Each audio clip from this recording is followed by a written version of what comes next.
दोस्तों, बारिश के बारे में सभी लोग जानते हैं और बादल कैसे बनते हैं और कब उससे बारिश होती है, ऐसे सवालों का जवाब आमतौर पर सभी लोग को मालूम होता है।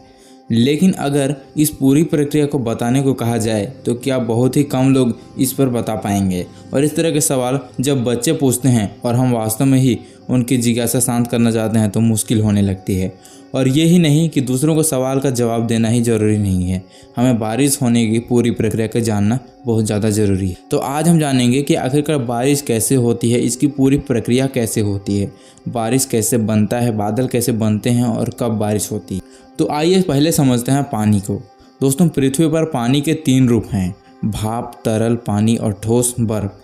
जब पानी गर्म होता है तो वह भाप बनकर या गैस बनकर हवा में ऊपर उठता है, और जब ऐसी भाप बहुत अधिक मात्रा में ऊपर जमा होने लगती है तो वह बादलों का रूप ले लेती है, और इस प्रक्रिया को ही वाष्पीकरण कहते हैं। अब मन में एक सवाल आती है, क्या पानी जब ठंडा होता है तभी बारिश होती है? तो दोस्तों, जब बादल ठंडे होते हैं तो गैसीय भाप तरल पानी में बदलने लगते हैं और ज़्यादा ठंडक होने पर बर्फ में भी बदलने लगती है, और वाष्प के सघन होने की प्रक्रिया को ही संघनन कहते हैं। लेकिन बारिश होने के लिए केवल यही प्रक्रिया काफ़ी नहीं है।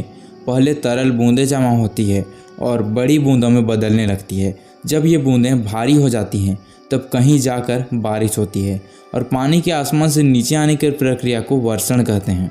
इसमें जो वर्षण की प्रक्रिया है इसके भी बहुत ज़्यादा रूप हैं। वर्षण के कई रूप होते हैं। यह बारिश, ओले गिरना, हिमपात और इस तरह के कई रूप होते हैं। जब पानी तरल में न गिरकर ठोस में गिरने लगता है तो उसे हिमपात यानी कि कारा गिरना कहते हैं। और वहीं बारिश के साथ बर्फ़ के टुकड़े गिर उसे ओला भी कहते हैं। इसके अलावा कई जगह सर्दियों में पानी की छोटी छोटी बूंदें भी गिरती हैं जिन्हें हम ओस कहते हैं, और ये अक्सर आपको ठंडी के दिनों में देखने को मिलती है।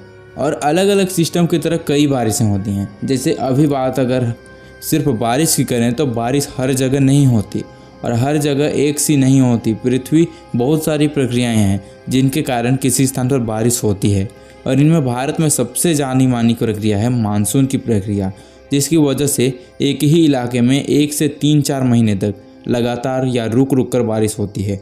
और वहीं कई बार बेमौसम बारिश होने लगती है जिसे स्थानीय वर्षा भी कहा जाता है। और कई बार समुद्र से चक्रवाती तूफान बारिश लाकर तबाही तक ला देते हैं। बारिश की क्या क्या वजह होती है? तो बारिश की वजह एक नहीं होती। समुद्र स्थल से दूरी, इलाके में पेड़ पौधों की मात्रा, पहाड़ों से दूरी, हवा के बहने का पैटर्न और जलवायु के अन्य तत्व मिलकर यह तय करते हैं कि किसी जगह पर बारिश कैसी, कब और कितनी होनी चाहिए। अगर कई जगह रोज़ नियमित रूप से दोपहर 3 बजे के आसपास बारिश होने लगती है तो कई जगह सालों तक 1-2 बार भी बारिश हो पाती है। और बारिश की जो वजह हैं उन्हें हम वैश्विक और मौसमी कारणों के रूप में भी बांट सकते हैं, क्योंकि इसके जो पैटर्न को समझने के लिए हम बात करें तो ये काफ़ी आसान हो जाती है। जैसे भारत में गर्मी के मौसम के दूसरे भाग में बारिश होती है जिसे मानसून या बरसात का मौसम कहते हैं। इसके कारण भारत की भौगोलिक स्थिति यानी कि वैश्विक, और इस वजह से हमारे देश में बारिश का खास मौसम है।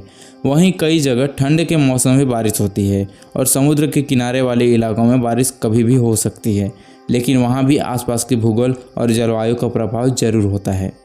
तो दोस्तों, आज हम जानने की कोशिश कर रहे कि बारिश कैसे होती है, बारिश होने का क्या कारण होता है। तो क्या आपको इसके बारे में पहले से पता था? तो आप हमें कमेंट में ज़रूर बताना। और आपको ऐसी जानकारी जानकर कैसी लगी? अगर जानकारी अच्छी लगी तो वीडियो को लाइक करना, और अगर चैनल पर नए हैं तो चैनल को सब्सक्राइब जरूर कर देना, ताकि आपको इसी तरह का और भी रैंडमली वीडियो देखने को मिलते रहेंगे।